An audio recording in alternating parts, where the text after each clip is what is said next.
segment of nursing. It's Molly Metzger. I've known Molly for going on 3 years now. She was in our wedding. I met her through my wife. Let's roll that footage.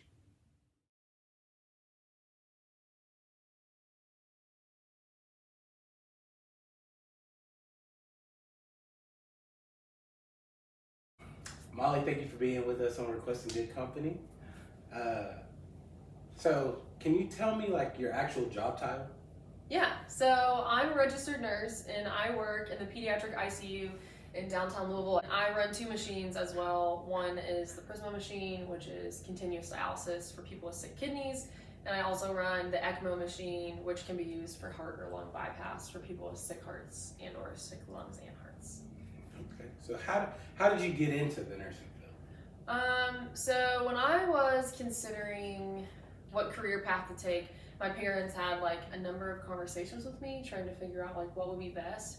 I knew I liked science and that it was a strong in my studies, and I knew I liked taking care of people, and so I originally wanted to be a pediatrician. And my mom kind of talked to me about like what that would look like for school and like having a family, and kind of pushed me in the direction of nursing because she felt like if I went to nursing school, I would have a solid career, whether I did or didn't go on to med school, versus like a biology or a chemistry degree, which is a lot more vague. And so that's ultimately how I ended up in nursing. And then I realized I don't want to go on further to school right now. And so I'm glad because I have a career versus just like a vague degree that requires maybe some more schooling to get into something specific. So how long did you have to go to school? And if you don't mind asking, like what school did you go to? So I went to Eastern Kentucky University and I did the 4-year program to become a registered nurse, and I got my bachelor's. So I have a bachelor's of science in nursing, and that's just one of the career paths you can take. You can also go to school for a shorter amount of time to get an LPN or an associate's degree in nursing. And then if you decide to go back to school for nursing and you already have a bachelor's, a lot of programs have an accelerated track where it's a year-long program, but there's no breaks, and so you take less classes since you already have a bachelor's. But I did the standard like 4-year degree, started college, and then graduated 4 years later for my bachelor's.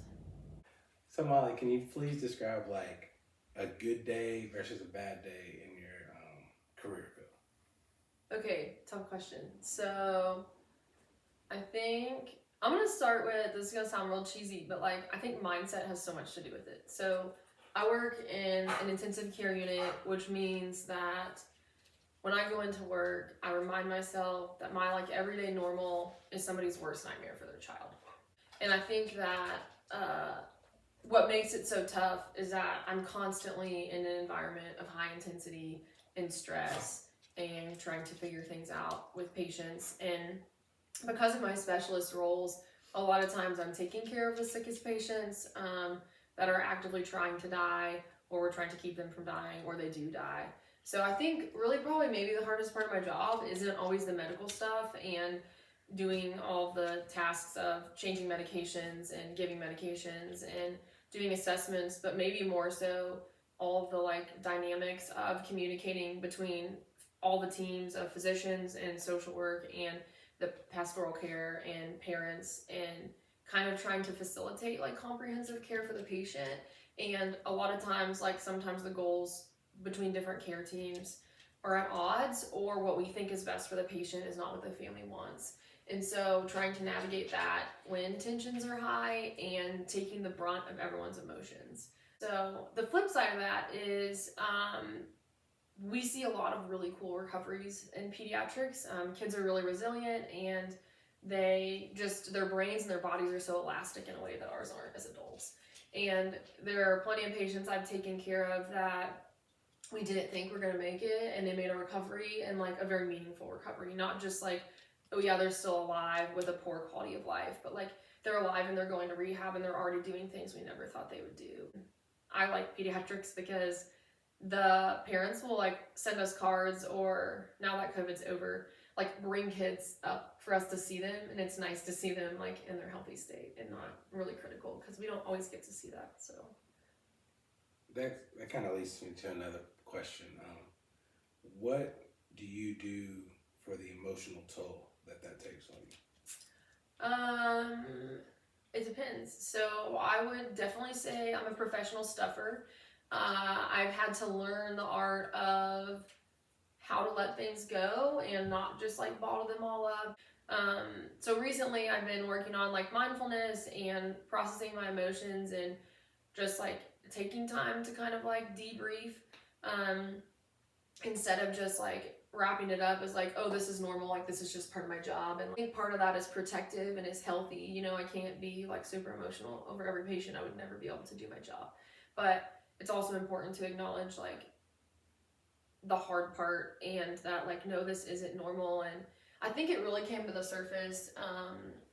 I'm not really into sports, but everybody knows the recent event where the player went down on the field and everyone watched CPR and was like distraught over it. And you know, we were kind of talking at work about how like the game didn't finish and like they didn't know when they were going to play again and people were really struggling. And it, you know, really put in perspective because we're like, yeah, we do that like on a regular basis, and then you literally have to keep going with the rest of your day. Or like you might get another patient. Like they try to send us home if we have a patient that passes away. But sometimes with like staffing shortages and there's a need, like you don't get to leave. And so you just keep going. So Molly, what are your aspirations in your field or in general? That's such a weird question. This is what I knew was going to happen. That's why I was laughing. Everybody meet Oakley. This is my dog. He is a great stress reliever. He's always happy when I get home and wishes I would take him on more walks because when I'm gone for work, I'm gone for a very long time. All right. That's the downside of nursing. If you work in the hospital, it's like a 13-hour day. Okay.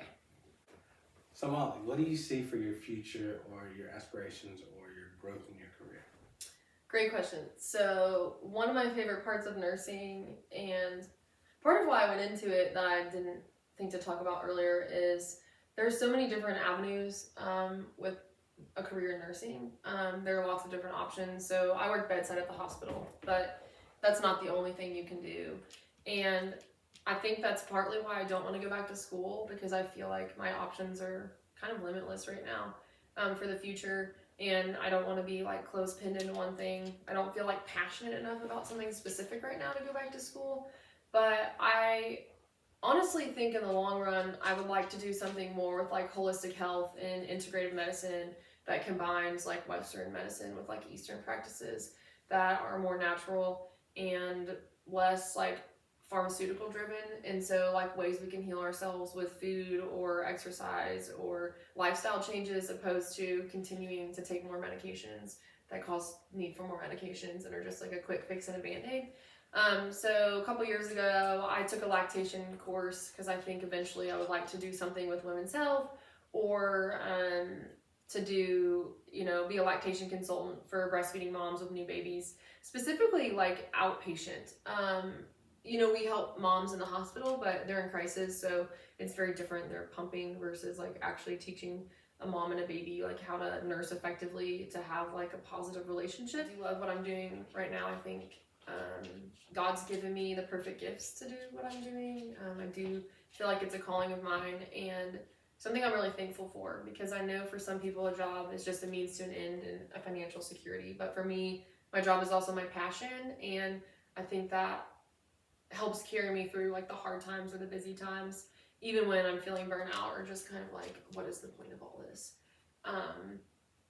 It makes a big difference, I guess. And knowing like I have so many options. Like I don't have to stay doing what I'm doing. I don't have to be a bedside ICU nurse forever. I can branch out into other things, or I can try something and not like it and go back to my current unit. I think we have a lot of autonomy and a flexibility in my career that not everyone has. So Molly, do you have any advice or resources for anyone that's looking to get into the nursing field?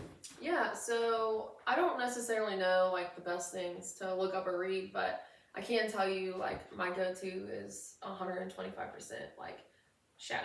So take time to shadow within the field you're interested in, specifically nursing, because there's so many options. And I think there's nothing like, you know, being in action in real time just to see what it means to be a nurse, because I can try to describe it to you all day long. Like people often ask me like, so what do you do at work? And I'm like, well, I can name you a bunch of tasks, but like I don't feel like it's actually reflective of like what it is to be a nurse and what it means and what all we do.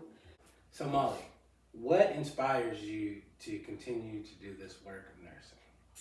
Oh, great question. So I think I'm going to tell you my answer for this season of my life, because I think it's always changing, right? We're humans, we're evolving, we're changing, and we're growing. And so I think it's finding your why. So why am I a nurse? And what fuels me to get up in the morning. And I think my honest answer, in the good and the bad, would be I truly believe I've been given the opportunity to be a light in the darkness. And so, like I said at the beginning, my everyday normal is somebody's worst nightmare. And especially as a Christian, I think we get to learn to live and love others in everyday life. And I think I know God's given me the right gifts to tangibly serve in a capacity when people are at their most vulnerable and weak times. And so I like getting to be the hands and feet of Christ when I take care of my patients and their families. And it's a good reminder, especially on hard days or ugly days or days where I just like don't want to do it and I'm tired of taking care of people because it's exhausting. Just to remember that like my ultimate why and my ultimate just reason for living is because of the love the Lord gave us. We were able to love others. And really that's like, as Christians, our calling is to love. And so that really resonates with me and is something I pray every morning, like, Lord, let me be your hands and feet to those that I serve. May you be seen and not me. And so it's easy to lose sight of that, and it's easy to just say that and not really mean it. But I can say consistently, like, that is what gets me through the day, why I show up in the morning, and what keeps me going, because I get asked a lot, like, how do you do this job? I couldn't do it. It's really hard. I'd be really depressed, whatever. And I just say, like, the Lord is how I can do the job, because without him, I don't think I could do it. And I think I would be depressed. You know, we see a lot of terrible things that easily can make you anxious or fearful. And that's something I also have to be mindful of, because it's a dangerous rabbit hole to get in, of seeing all the bad. And my mom says, you see a pin dot of the population. And I say, well, it feels like the whole thing. Molly, I'd like to thank you for being on Requesting Good Company. If you could give your final words of encouragement to the people, what would you say?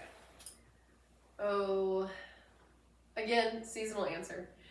This is where I'm at right now. But I think to be grateful, to wake up and each day have just a grateful mindset, go in seeing like what's out there, acknowledge the positives more than you acknowledge the negatives, and really just to love yourself in a way that makes it easier to love others. So I found that it's really hard to love others if you're not loving yourself and you're not able to be grateful for what you have, especially in a world where there's constantly more and changing things and something else you could be doing or being or whatever. But just to be grateful and to love yourself well so you can love others and go out there and make a positive difference. Because we're always requesting good company. Hey!